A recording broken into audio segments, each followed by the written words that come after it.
Bismillahirrahmanirrahim. Alhamdulillahirabbil alamin. Wassalatu wassalamu ala sayyidil mursalin wa ala alihi wa sahbihi ajma'in. Amma ba'du fa inna asdaqal hadithi kitabullahi ta'ala wa khairal hadi hadi rasulillahi sallallahu alaihi wasallam wa syarrul umuri muhtatsatuha wa kulla muhtatsatin bid'ah wa kulla bid'atin dhalalah wa kulla dhalalatin finnar. Wa bisanatil muttasil ilal imamil Bukhari qala babu su'ali Jibrilan nabiyya sallallahu alaihi wasallam anil imani wal islami wal ihsani wa ilmi sa'ah wa bayanin nabiyyi sallallahu alaihi wasallam lah thumma qala ja'a Jibrilu alaihi salam yu'allimukum dinakum faja'ala dhalika kullahu dina. Wa ma bayyanan nabiyyu sallallahu alaihi wasallam liwafdil qaisi minal iman wa qawlihi ta'ala wa may yabtaghi ghairal islami dinan falan yuqbala min. Haddatsana Musaddad qala haddatsana Ismail bin Ibrahim qala akhbarana Abu Hayyan at-Taimi an Abi Zur'ah an Abi Hurairah qala kana an-nabiyyu sallallahu alaihi wasallam barizan yawman lin-nas fa'atahu rajulun faqala mal iman qala al imanu an tu'mina billahi wa malaikatihi wa kutubihi wa biliqaihi wa rusulihi wa tu'mina bil ba'ts qala mal islam qala al islamu an ta'budallaha wa la tusyrika bih wa tuqimas sholata wa tu'addiyaz zakatal mafruḍah wa tasuma ramadan qala mal ihsan qala an ta'budallaha ka'annaka tarahu fa illam takun tarahu fa innahu yarak qala matas sa'ah qala mal mas'ulu anha bi'a'lama minas sa'il wa sa'ukhbiruka an asyratiha idza waladatil amatu rabbaha wa idza tatawala ru'atul ibilil buhmi fil bunyan fi khamsin la ya'lamuhunna illallah. Thumma talan nabiyyu sallallahu alaihi wasallam innallaha 'indahu 'ilmus sa'ah al-ayah. Thumma adbar faqala ruddu falam yaraw syai'an faqala hadza Jibril jaa'a yu'allimun nasa dinahum qala Abu Abdillah ja'ala dzalika kullahu minal iman. Setelah sebelumnya dalam banyak pembahasan Imam Bukhari menyatakan bahwa iman dan Islam merupakan dua kata yang semakna. Kemudian ketika pertanyaan malaikat Jibril tentang iman dan Islam dalam hadis ke-50 ini dijawab oleh Nabi dengan jawaban yang menunjukkan adanya perbedaan antara keduanya, yaitu bahwa iman adalah membenarkan maupun meyakini pada hal-hal tertentu, sedangkan Islam adalah perwujudan amal-amal tertentu. Maka pada bab hadis ini Imam Bukhari bermaksud menjelaskan alur dari pemaknaan yang ia gunakan. Adapun judul bab untuk hadis ke-50 ini cukup panjang, yaitu pertanyaan Jibril kepada Nabi SAW tentang iman, Islam, ihsan, dan pengetahuan tentang hari kiamat, serta penjelasan Nabi pada Jibril dan penjelasan Nabi kepada para sahabat bahwa yang datang adalah Jibril untuk mengajarkan agama. Semua penjelasan itu disebut oleh Nabi dengan istilah agama. Dan juga penjelasan Nabi tentang iman yang disampaikan kepada utusan Abdul Qais, satu suku dari luar Madinah yang termasuk awal-awal masuk Islam, yaitu bahwa iman adalah Islam yang dikuatkan dengan firman Allah bahwa Islam disebut din atau agama, wa may yabtaghi ghairal islami dinan falan yuqbala min, dan barang siapa mencari agama selain Islam maka sekali-kali tidaklah akan diterima. Abdul Qais sendiri berasal dari wilayah sebelah timur Jazirah Arab yang pada masa itu disebut dengan Bahrain, di mana saat itu adalah daerah yang mencakup pesisir Samudra Hindia antara Basrah di sebelah utara dan Oman di sebelah selatan di bagian timur Jazirah Arab. Sedangkan Bahrain yang dimaksud untuk hari ini adalah negara kepulauan yang terletak di arah timur laut Jazirah Arab yang meliputi pulau utamanya yaitu Bahrain. Intinya untuk judul hadis 50 ini cukup panjang, ada beberapa poin, yang salah satunya adalah memang bahwa antara kata Islam dan iman masing-masing memiliki kandungan makna umum dan makna khusus, yaitu secara sederhana bisa dikatakan bahwa setiap orang mukmin adalah orang Islam, tetapi tidak setiap orang Islam adalah mukmin. Dan yang jelas dari keseluruhan dalil yang ada menunjukkan bahwa kedua kata ini, yaitu iman dan Islam, masing-masing selain memiliki makna hakiki secara syara, juga makna hakiki secara lughat atau secara bahasa, di mana masing-masing makna itu ada keterkaitan satu dengan lainnya. Sebut saja, orang yang melakukan ketaatan tidak disebut muslim yang sempurna kecuali jika ia memiliki keyakinan atau iman. Demikian juga, orang yang memiliki keyakinan tidak disebut mukmin yang sempurna kecuali jika ia melakukan amal ketaatan. Jadi ketika kata iman digunakan untuk makna Islam, atau sebaliknya kata Islam digunakan untuk makna iman, maupun ketika salah satu dari dua kata ini digunakan untuk makna dari kedua-duanya, maka yang demikian ini pada dasarnya adalah penggunaan kata secara majaz yang pemaknaannya ditentukan oleh konteks kalimat yang melatar belakangi. Haddatsana wis crita hadis ing ingsun sapa Musaddadun Musaddad. Qala ngandika sapa Musaddad haddatsana. Wis crita hadis ing ingsun sapa Ismail bin Ibrahim, Ismail bin Ibrahim. Qala ngandika sapa Ismail akhbarona, wis ngabari ing ingsun sapa Abu Hayyan At-Taimi, Abu Hayyan At-Taimi. Ngabari an Abi Zur'ata saking Abu Zur'ah. Abu Zur'ah an Abi Hurairah saking Abu Hurairah. Kala ngandika sapa Abu Hurairah. Kana ana sapa an-nabiyyu Kanjeng Nabi sallallahu alaihi wasallam. Iku barizan, pertelo yauman ing dalem siji dina linasi kadhe menungso. Fa'atahu mongko nekani ing Kanjeng Nabi sapa rajulun wong lanang. Faqala mongko matur sapa rajul, "Ma iku apa al-imanu utawi iman?" Qala jawab sapa Kanjeng Nabi, "Al-imanu utawi iman iku antuk mina yen to iman sapa sira billahi kelawan Allah. Wa malaikatihi lan kelawan malaikate Allah. Wa kutubihi lan kelawan pira-pira kitabe Allah. Wa biliqaihi lan kelawan tetemu Allah. Wa rusulihi lan kelawan pira-pira utusane Allah. Wa tu'mina lan yen to iman sapa sira iman bil ba'tsi kelawan tangi saking kubur." Qala takon sapa rajul, "Ma iku apa al-islamu utawi Islam?" Qala jawab sapa Kanjeng Nabi, "Al-islamu utawi Islam iku anta'buda yen to nyembah sapa sira Allah ing Allah. Wala tusyrika lan yen to ora nyekutaken sapa sira bihi kelawan Allah. Wa tuqima lan yen to jumenaken sapa sira sholata ing salat.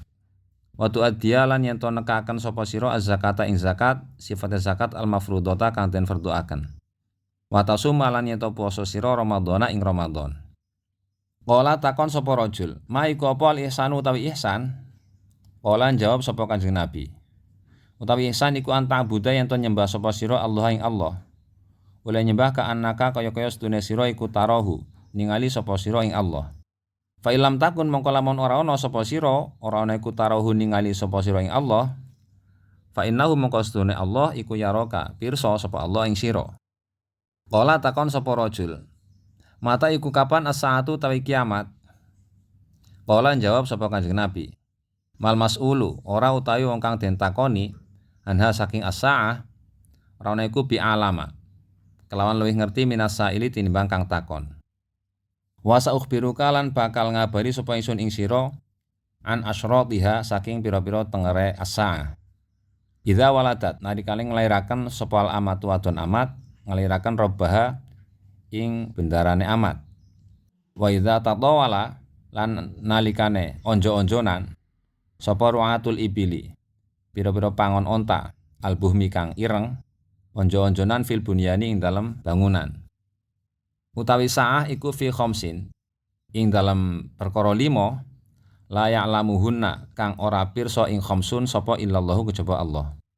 Sumatala nuli maca sapa an-nabiyyu Kanjeng Nabi sallallahu alaihi wasallam maca innallaha indahu ilmus saah ing ayat innallaha indahu ilmus saah. Al ayata nerusno sira ing sempurnane ayat. Summa adbara nuli mungkur sapa rajul. Faqala mongko dawuh sapa Kanjeng Nabi, "Rudduhu, padha balekno sira kabeh ing rajul." Falam yaro mongko ora padha ningali sapa sahabat ora ningali saean ing sewiji-wiji. Faqala mengko dawuh sapa Kanjeng Nabi, hadza utawi iki ku Jibril. Ja'a teka sapa Jibril, yu'allimu hale mulang sapa Jibril annasa ing menungso, mulang dinahum ing agamane annas. Qala ndika sapa Abu Abdillah, tegese Imam Bukhari. Ja'ala ndadekaken sapa Kanjeng Nabi zalika ing mengkono-mengkono terangan kulawis kabehane zalik den dadakan minal imani saking iman. Secara singkat, arti dari hadis ini adalah bahwa Abu Hurairah berkata, Nabi SAW pada suatu hari muncul pada para sahabat, lalu dia didatangi seorang yang kemudian orang ini bertanya, apakah iman itu? Nabi menjawab, iman adalah kamu beriman pada Allah, pada malaikat-malaikat Allah, pada kitab-kitab Allah, iman pada pertemuan dengan Allah, iman pada Rasul-Rasul Allah, dan kamu beriman pada hari bangkitan. Orang itu bertanya, apakah Islam? Nabi menjawab, Islam adalah kamu menyembah Allah dan tidak menyekutukannya dengan satu apapun. Kamu mendirikan sholat, kamu menunaikan zakat yang diwajibkan, dan kamu berpuasa di bulan Ramadan. Orang tersebut bertanya, apakah ihsan? Nabi menjawab, ihsan adalah kamu menyembah Allah seolah-olah melihatnya, dan bila kamu tidak melihatnya, sesungguhnya dia melihatmu. Orang itu bertanya lagi, kapan terjadinya hari kiamat? Nabi menjawab, yang ditanya tentang itu tidak lebih tahu dari yang bertanya. Tapi akan saya terangkan tanda-tandanya, yaitu jika seorang budak wanita telah melahirkan tuannya, jika para penggembala unta yang berkulit hitam berlomba-lomba membangun gedung. Pengetahuan tentang kiamat itu masuk dalam 5 hal yang tidak diketahui kecuali oleh Allah Subhanahu wa taala. Kemudian Nabi membaca innallaha indahu ilmus sa'ah wa yunazzilul ghaitsa wa ya'lamu ma fil arham wa ma tadri nafsum madza taksibu ghadan wa ma tadri nafsum bi ayyi ardin tamut innallaha alimun khabir. Sesungguhnya hanya pada Allah kemutlakan pengetahuan tentang hari kiamat. Tidak ada yang mengetahui selainnya. Dan dia pula yang menurunkan hujan pada waktu yang telah ditentukannya. Dialah zat yang mengetahui jenis kelamin bayi yang ada di rahim serta kekurangan dan kesempurnaannya. Tak seorang pun, baik yang taat maupun yang jahat, yang tahu apa yang akan diperbuat esok hari. Apakah akan berbuat baik atau buruk. Dan tak seorang pun yang mengetahui di bumi mana dia akan mati. Karena sungguhnya hanya Allah yang memiliki kesempurnaan ilmu tentang segala sesuatu dan dia tidak memperlihatkan kegaiban kepada seorang pun. Setelah Nabi membaca ayat ini, lalu orang tersebut pergi, kemudian Nabi berkata, kembalikan dia ke sini. Namun para sahabat tidak melihat apapun, maka Nabi bersabda, dia adalah malaikat Jibril, datang pada manusia untuk mengajarkan agama mereka. Abu Abdillah, yaitu Imam Bukhari berkata, semua hal yang diterangkan beliau Nabi SAW dijadikan sebagai iman. Itu secara keseluruhan arti atau terjemah dari hadis yang ke-50 ini. Dan sebelum membahas lebih jauh tentang isi hadis ini, kali ini perlu disampaikan mengenai jalur periwayatan hadis ke-50. Pertama, untuk sanad Imam Bukhari, dia mendapat dari Ismail bin Ibrahim, yang Ismail bin Ibrahim ini mendapat dari Abu Hayyan. Sanad yang kedua dari Imam Bukhari adalah dia mendapat dari Jarir bin Abdul Hamid, dan Jarir juga mendapat dari Abu Hayyan. Imam Muslim meriwayatkan hadis ini juga dari Jarir bin Abdul Hamid, dari Umarah bin Qaqqa. Abu Dawud dan Nasa'i meriwayatkan hadis ini dari Jarir bin Abdul Hamid dari Abu Farwah. Nah, ketiga-tiganya, yaitu Abu Hayyan, Umarah, dan Abu Farwah, berasal dari satu sumber, yaitu Abu Zur'ah. Dan Abu Zur'ah ini dari Abu Hurairah, Tetapi Abu Zur'ah selain mendapat riwayat dari Abu Hurairah juga mendapat riwayat dari Abu Dzar. Jadi di level sahabat, selain Abu Hurairah dan Abu Dzar, Imam Muslim juga meriwayatkan hadis ini melalui beberapa jalur yang sampai kepada Umar bin Khattab. Jalur yang sampai kepada Umar bin Khattab ini juga diriwayatkan oleh Imam Ahmad dan Imam Ibnu Khuzaimah. Selain itu, Imam Ahmad juga mempunyai riwayat hadis ini yang sampai kepada Rasulullah SAW dari Abdullah bin Umar tanpa melalui Umar bin Khattab. Kemudian Imam Ahmad juga meriwayatkan dari jalur periwayatan yang sampai kepada Ibnu Abbas dan Abu Amir al-Asy'ari atau biasa dikenal dengan Abu Musa al-Asy'ari. Kemudian ada lagi nama sahabat yang meriwayatkan hadis ini, yaitu Anas bin Malik, sebagaimana disebut dalam riwayat Al-Bazzar dan riwayat lain milik Imam Bukhari. Dari sedikit pengetahuan tentang jalur periwayatan ini, kita semakin mengerti betapa para perawi hadis itu sangat teliti dan demikian berhati-hati dalam meriwayatkan setiap hadis. Adapun isi dari hadis ini adalah awalnya Rasulullah SAW sedang duduk bersama beberapa sahabat.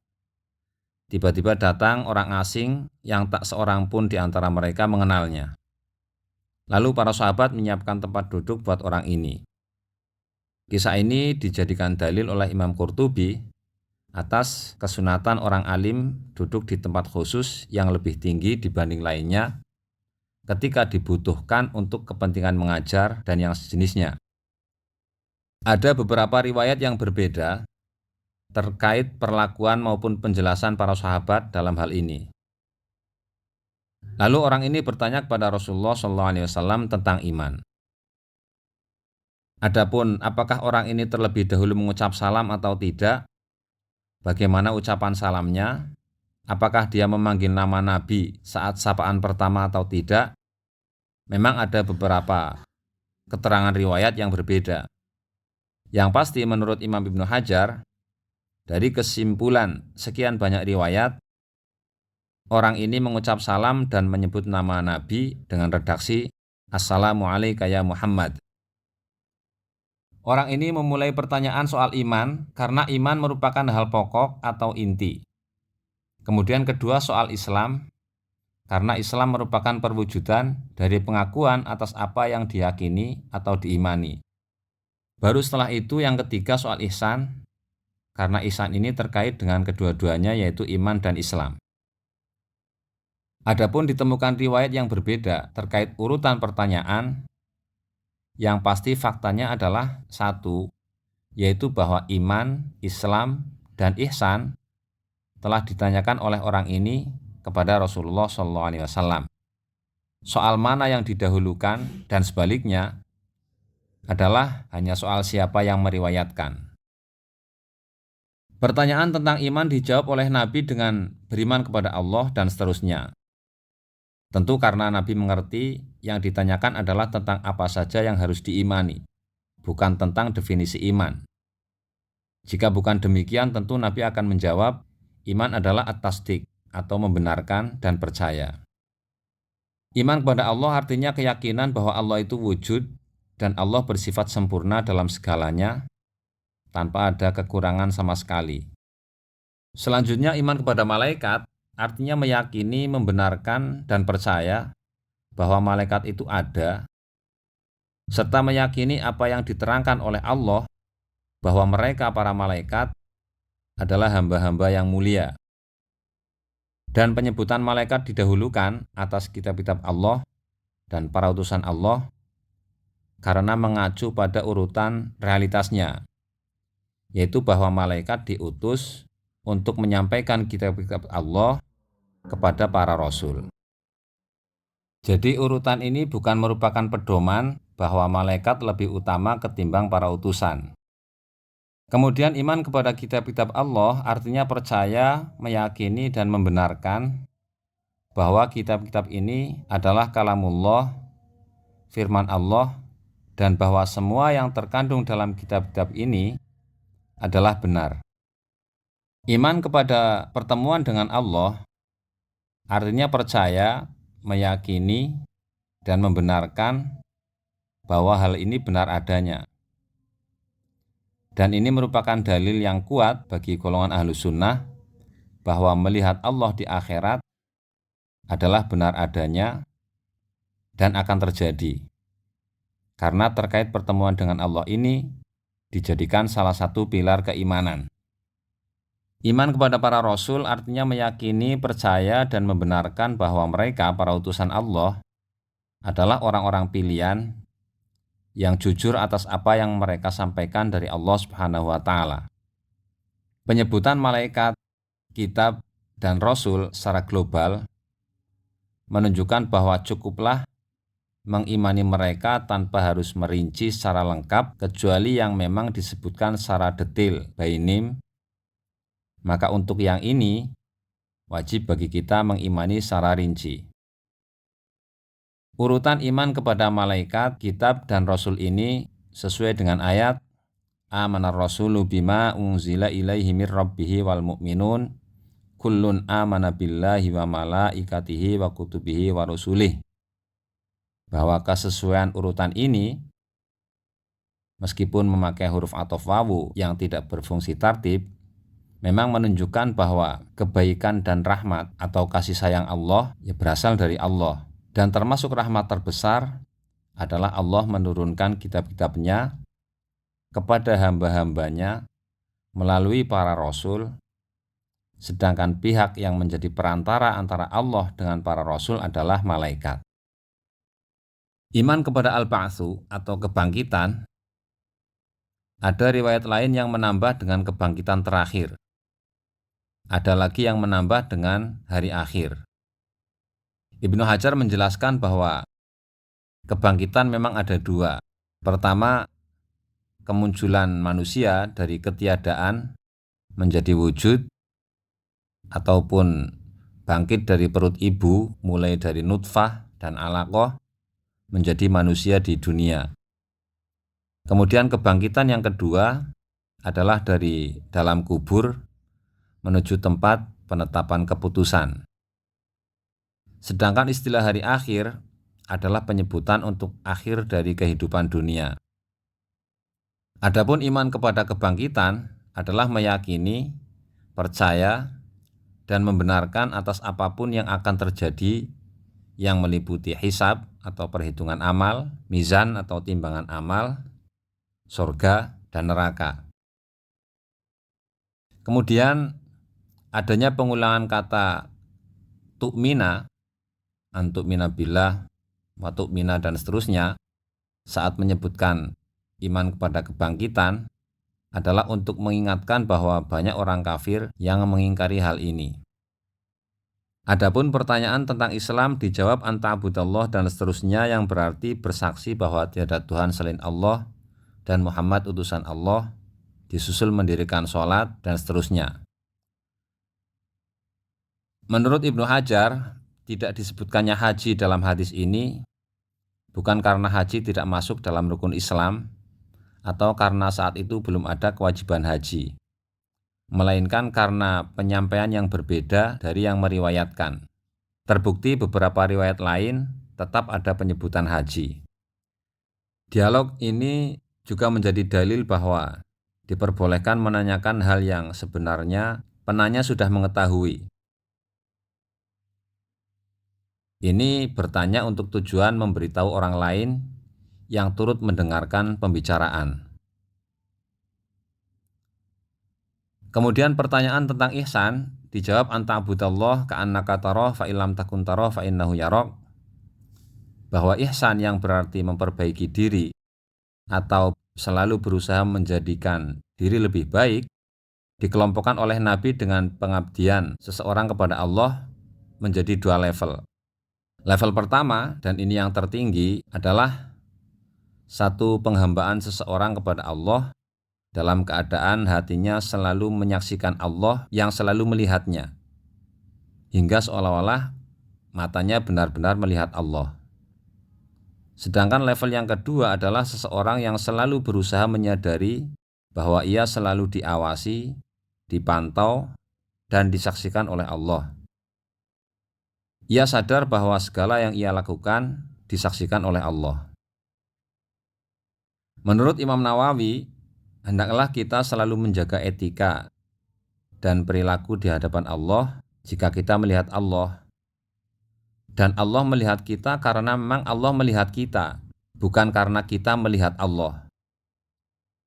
Dia Allah selamanya menyaksikan kita. Maka hendaklah kita perbaiki penghambaan kita karena memang Allah selalu melihat kita. Redaksi ihsan dalam hadis ini disebut oleh Imam Nawawi sebagai aslun azim, sebagai satu pokok yang agung dari beberapa pokok agama. Disebut sebagai salah satu kaidah penting dari beberapa kaidah Islam. Masih menurut Imam Nawawi, redaksi ini masuk dalam kategori Jawami'ul Kalim, satu predikat yang diberikan Allah kepada Rasulullah atas kemampuan yang Allah berikan kepadanya, yaitu membuat ungkapan yang simpel tapi kandungan maknanya luas. Masih menurut Imam Nawawi, para ahli tahqiq membiasakan membersamai orang-orang solih demi menjaga diri agar terhindar dari perilaku buruk atas dasar menghormati mereka dan malu kepada mereka. Kalau di hadapan orang-orang solih saja seperti ini, maka apalagi kalau seseorang selalu menyadari bahwa ia selalu diawasi oleh Allah dalam situasi apapun, baik itu dalam posisi sendirian maupun bersama banyak orang. Redaksi ihsan juga menunjukkan bahwa melihat Allah di dunia tidak akan terjadi. Adapun Rasulullah melihat Allah adalah karena dalil yang lain. Imam Muslim meriwayatkan sabda Nabi SAW dari Abu Umamah, wa'alamu annakum lan taro rabbakum hatta tamutu. Ketahuilah kalian bahwa kalian tidak akan melihat Tuhan kalian hingga kalian mati. Dalam beberapa riwayat lain tentang hadis ke-50 ini, disebutkan bahwa para sahabat keheranan dengan orang yang bertanya ini. Menurut Al-Qurtubi, mereka heran karena sejak awal para sahabat meyakini bahwa informasi apapun yang datang dari Nabi selalu diperoleh atau bersumber dari Nabi. Dan tak seorang pun dari mereka yang pernah menyaksikan pertemuan orang ini dengan Nabi. Sementara di hadapan mereka, orang ini menunjukkan bahwa ia bertanya untuk hal-hal yang sebenarnya ia sudah tahu. Ini tentu sangat mengherankan mereka. Selanjutnya maksud dari pertanyaan kapan hari kiamat adalah kapan terjadinya hari kiamat. Dan Nabi menjawab dengan jawaban yang penuh pelajaran. Kata Nabi, tidaklah orang yang ditanya lebih tahu dari orang yang bertanya. Mal mas'ulu anha bi'a'lama minas sa'il. Tidaklah orang yang ditanya tentang hari kiamat lebih tahu dari orang yang bertanya. Kalimat ini menunjukkan bahwa antara penanya dan yang ditanya tentang hari kiamat adalah selevel. Meski seolah makna dari kalimat ini adalah keduanya sama-sama mengetahui tentang kapan kiamat akan terjadi, tetapi sebenarnya maksud dari kalimat ini adalah keduanya sama-sama mengetahui bahwa hanya Allah lah yang tahu tentang kapan kiamat akan terjadi.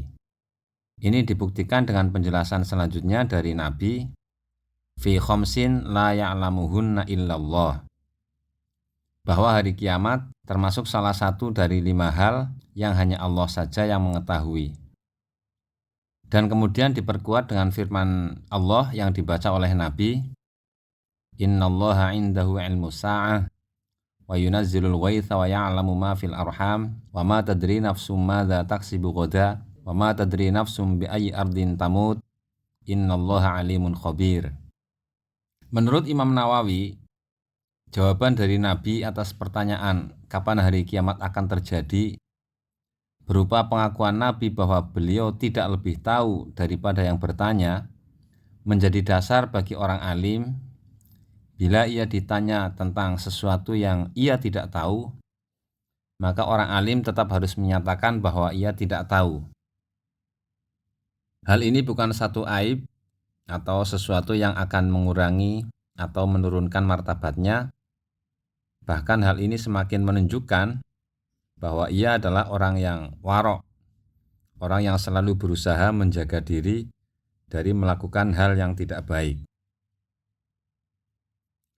Adapun maksud disampaikannya pertanyaan tentang kapan hari kiamat ini kepada Nabi, meski sebenarnya Jibril sudah tahu jawabannya, menurut Al-Qurtubi adalah agar khususnya orang-orang yang mendengar dialog ini berhenti menanyakan tentang kapan hari kiamat.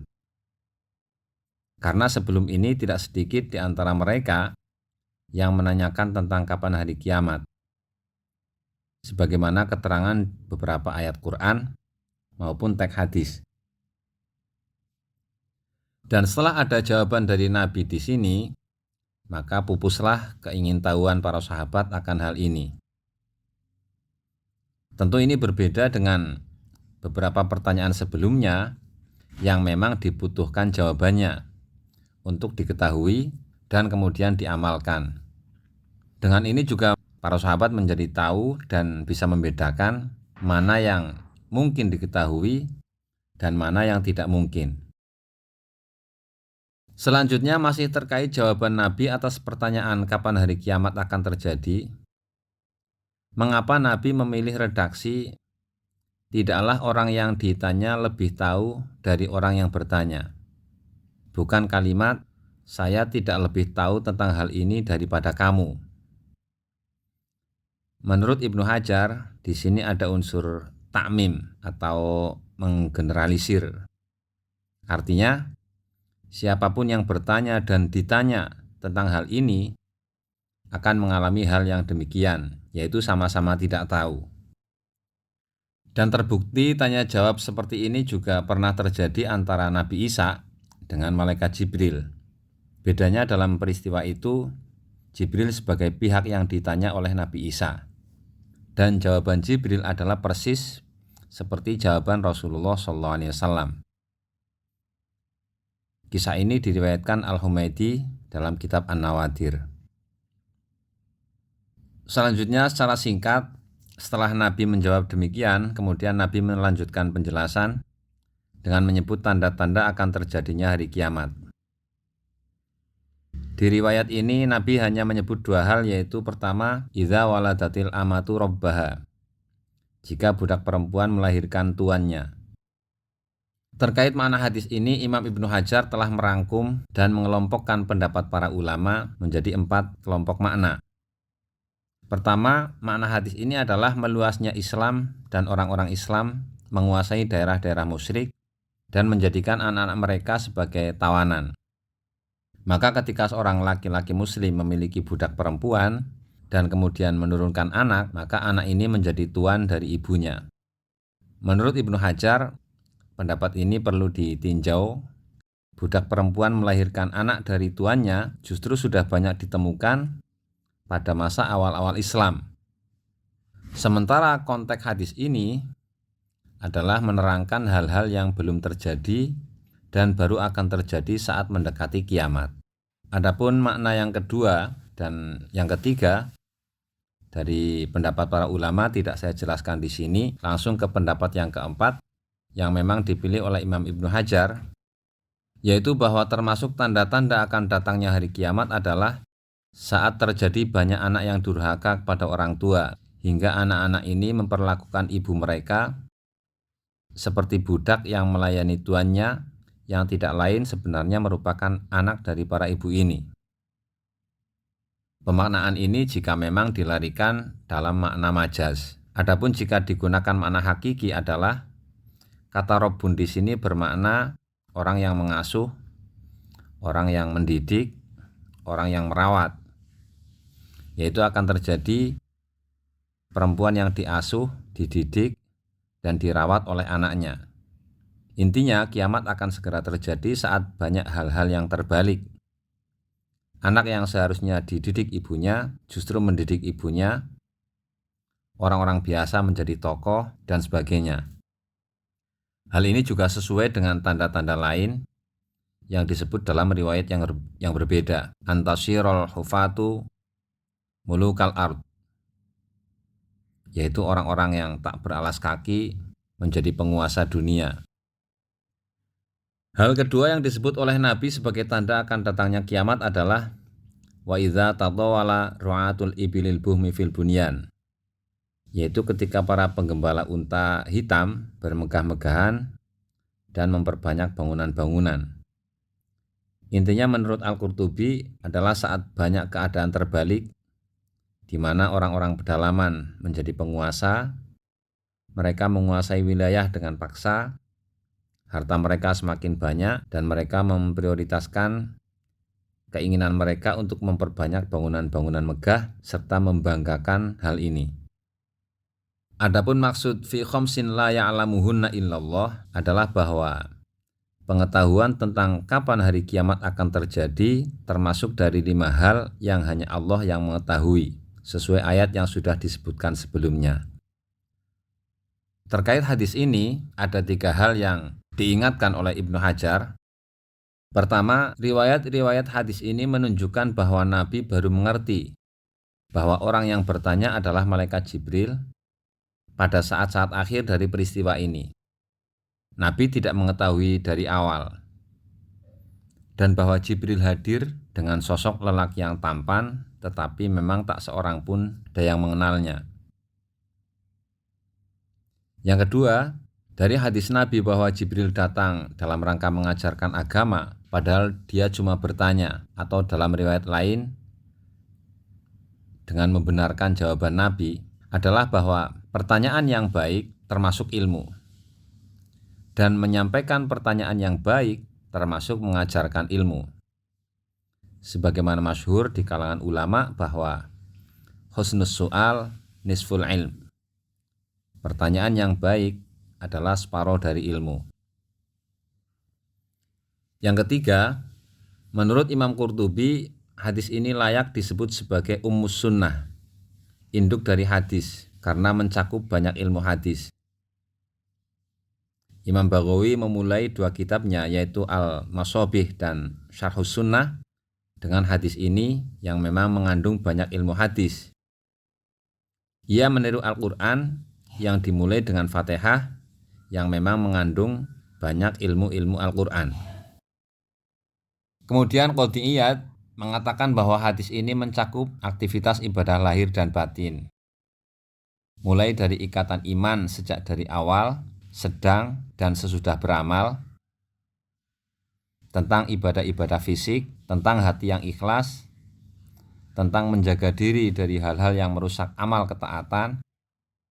Bahkan menurut Qadhi'iyat, semua ilmu syariah kembali pada hadis ini, serta setiap ilmu syariah merupakan cabang dari hadis ini. Dan karena ini pula, Ibnu Hajar mengupas cukup panjang tentang hadis ini. Semoga bermanfaat. Wallahu a'lam.